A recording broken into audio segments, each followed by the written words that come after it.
European fans are begging for the World Cup to be held in America once every year instead of once every 4 years as usual. That's what's being repeated across social media these past few days, everyone. A French fan named Fabien Lyon even called himself simply a Frenchman who got swept off his feet by America, insisting the World Cup should be held in America forever, every single year, and that no matter how expensive the plane tickets get, he'll already have them booked to come back. That's not just one person's joke, it's a shared feeling repeating itself across dozens of different videos and posts from dozens of different nationalities, enough to form a genuine trend rather than a coincidence involving just a few individuals. To understand why this begging is actually serious, it's worth starting with a simple question: why America, and why once a year instead of waiting the usual 4 years? The answer, once you look at the flood of first-hand accounts, turns out to have nothing to do with stadiums or logistics, but with something very ordinary. A warmth that feels foreign compared to what European travelers are used to back home, a sense of being welcomed by strangers on the street rather than just by organizers, and an atmosphere that many people, having already been through several previous World Cups, flatly state they've never seen in any other host country. For a great many international visitors, America this summer isn't just the place hosting the tournament, it becomes an experience that makes them compare it right back against their own home country, and in most of those comparisons, America is winning decisively. A stranger willing to invite them onto a private boat just for wearing a World Cup jersey, a new friend willing to rearrange an entire evening just to help them make it on time, or simply the feeling of being treated like an old acquaintance rather than a foreign tourist, things that, in their own words, are hard to come by so easily back home. This wave, which started with videos like "European begs to stay in America for World Cup," grew so large that ABC News itself, through its Good Morning America segment, called it a genuine viral subgenre of the tournament, quoting a travel expert at the University of Florida who noted that what Americans consider ordinary is often extraordinary in the eyes of visitors. That's exactly why the wave of videos and comments about to be covered below isn't just scattered praise, but concrete evidence for a spreading conclusion. Given the choice, most European fans would choose to come back here year after year, starting with the very people who have openly admitted as much. Right after this, let's go through why this begging is actually serious rather than just a joke, starting with the very people who've openly admitted they don't want to leave America, even though their trip was only ever meant to last a few weeks. Fabien Lyon, a French fan, offered the shortest yet most complete conclusion for this entire wave of commentary. The World Cup should be hosted in America forever, every single year, and no matter how expensive the plane ticket, he'll already have it booked. He calls himself simply a Frenchman who got swept off his feet by America. Noor van Dijk, a Dutch fan, openly admitted this trip completely changed her thinking about America to the point that she's seriously considering finding remote work so she can move here for good, a decision she herself admits is fairly impulsive, but one she doesn't regret at all, because, in her words, the feeling of living somewhere where strangers are still willing to treat you kindly every single day is worth trading for more than any stability she was ever used to back home. But perhaps the most moving story of all comes from Sebastian Kraus, a German fan who broke down in tears live on television while being interviewed by NBC 10 Boston. Before the trip, he admitted he'd been fairly afraid. "To be honest, I was a bit scared to come to the United States because the news back home was all about shootings, criminals, and how the country wasn't safe. But after just a few days, all that anxiety completely melted away, replaced by an emotion he hadn't prepared for at all. I fell in love with this country, and it moved me so much that I even cried right there in the stadium." His German team was eliminated in the round of 32 after a heartbreaking penalty shootout loss to Paraguay, but by his own account, even a painful defeat like that couldn't compete with the weight of what he'd just experienced on American soil, he added, through tears, that Americans aren't rude, Germans aren't rude either. If we stick together, we can achieve great things. That same spirit spilled over into moments that were supposed to be reserved purely for on-field rivalry. Anushka Wanders, who attended a match in Seattle, captured fans of two opposing teams who had just been fiercely cheering against each other in the stands, only to head out and dance together in the streets right after the final whistle as if nothing had happened, and she summed up the moment in one short line: 90 minutes as rivals, the rest of the night we just danced together.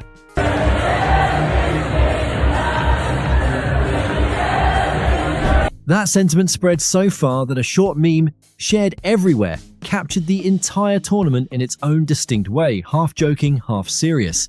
The World Cup is basically America having one giant sleepover with the cousins we never get to see because our parents don't get along. That line, which sounds like a throwaway joke, takes on unexpected weight when placed next to the real stories above, because it captures exactly the feeling of a rare reunion that nobody wants to see end too soon. Stephen Scott, another content creator, took it further.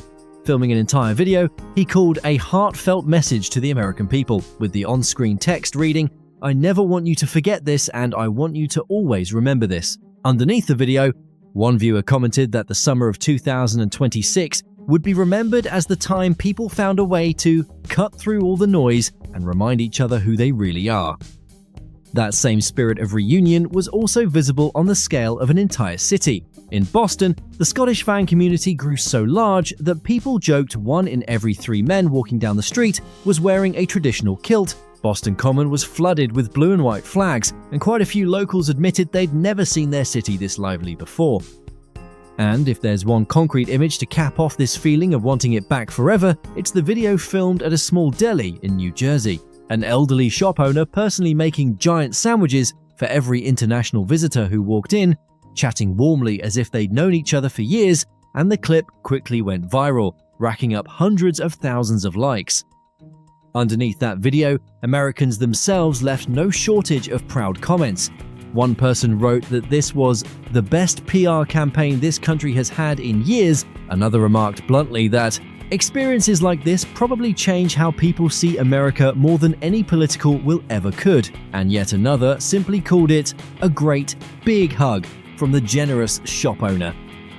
Each of these small stories, taken together, a pledge to come back every year, a decision to move here for good, a tear shed on live television, a dance shared between 2 groups of fans who'd just been rivals, a whole city flooded with kilts, and a giant sandwich in New Jersey all point to exactly the same thing. This isn't a staged promotional campaign, it's a collection of very real fragments, powerful enough to make people openly beg to relive this experience year after year, instead of having to wait the usual 4 years between tournaments. But this isn't just fleeting emotion. Placed next to previous World Cups, the gap is also clearly visible in the way America itself treats international fans. Dan McNamara, an Australian content creator, captured the moment a total stranger in America invited him onto a private boat for a day out in Miami, then straight to breakfast on the water he filmed himself, still not quite over the shock, blurting out, "You guys don't understand, this is not normal in any other country." That wasn't a throwaway line said just for fun, it was a direct comparison, coming from someone who'd attended plenty of international sporting events before, and this time he chose to emphasize that what makes the experience in America different isn't the stadiums or the organizational infrastructure, but the way total strangers treated him from the very first day he landed. In the clip, the man personally piloted the boat, taking McNamara along the Miami coastline and pointing out every corner of the city, as if guiding an old friend, rather than a tourist he'd just met, and it was precisely that level of effortless comfort, with no formality at all, that made McNamara stop mid-outing to film it, because, in his words, at other international sporting events he'd attended, the relationship between hosts and guests always kept a certain distance, rarely growing this close after just a few hours of knowing each other. YouGov's numbers back up this feeling in a different, less emotional but no less convincing way. Measured at equivalent points in each tournament, buzz for the US-hosted event peaked at 17.9 points within just the first 5 days, while the highest peak Qatar 2022 ever reached over, its entire run was only 6.6 points, meaning that even at the most electric moment of the previous tournament, that figure was still far below the opening days of this one, a gap that large is hard to write off as random chance or a fleeting media effect. It more likely reflects a genuine difference actually playing out on the ground. Even more notably, this rise isn't coming only from young people used to making short-form content, but spreads fairly evenly across almost every generation, from Gen Z to the oldest viewers, meaning this isn't a passing fad among a small group who like making videos, but a genuine shift in perception seeping into every corner of American society, not confined to any one small community. It's not only visitors creating these moments on their own, Americans themselves are actively writing the next chapter of this story in their own way. If you were in Texas right now for the World Cup, you're from Europe or wherever you're from, we want to host you. We want to show you all the real Texas experience. We've got land, we've got cattle, we've got four-wheelers to go mudding, whatever y'all want to do, shoot guns. I want to show y'all a real Texas experience. The cities are great, the hospitality is awesome everywhere, but it's just different. Drew Hass, a Texas-based content creator with the handle @HassOutdoors, posted a video directly inviting any international fan passing through his state to experience a real day in Texas, from cattle ranches to local barbecue joints. And under that video, the most liked comment read, "As an American, I want the Texas experience with foreigners too." That comment shows this desire doesn't run only one way, from visitors toward the host. It's a mutual craving for connection running in both directions at once, something that, according to many people who've followed previous World Cups, is rarely seen this clearly in past host nations. These three pieces, an emotional exclamation on a boat, a cold but telling statistic, and an invitation coming right back from an American, all point to exactly the same thing. It's not that America organized grander stadiums or logistics. It's that the way people here interact with strangers created an experience that, in McNamara's own words, is hard to find anywhere else in the world. Notably, before the tournament kicked off, not everyone was sure things would go this smoothly.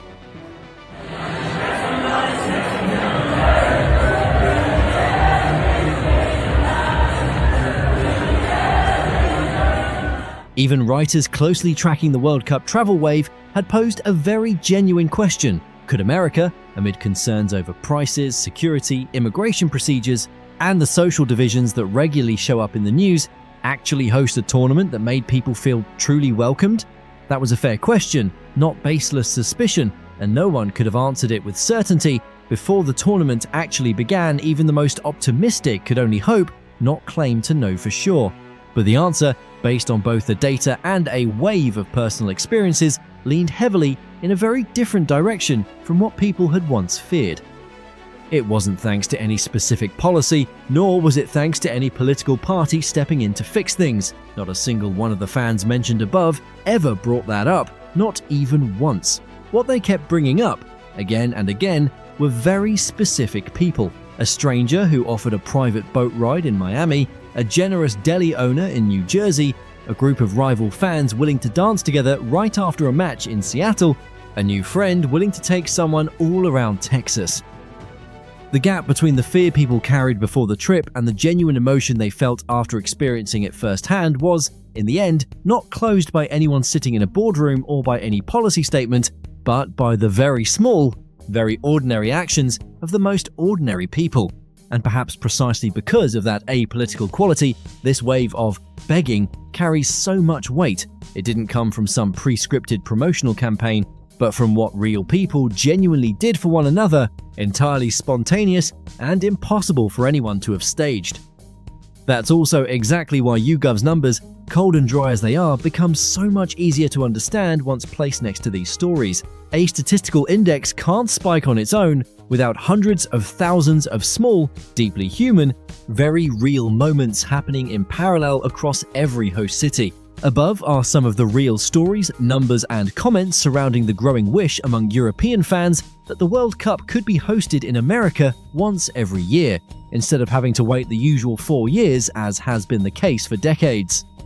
Perhaps the most interesting part isn't that America did anything especially grand, but that such small things, a boat ride with a stranger, a giant sandwich, a dance shared with your own rival right after the match, were enough to make tens of thousands of people from across Europe openly declare they weren't ready to leave, and that, given the choice, they'd come back again next year and the year after that.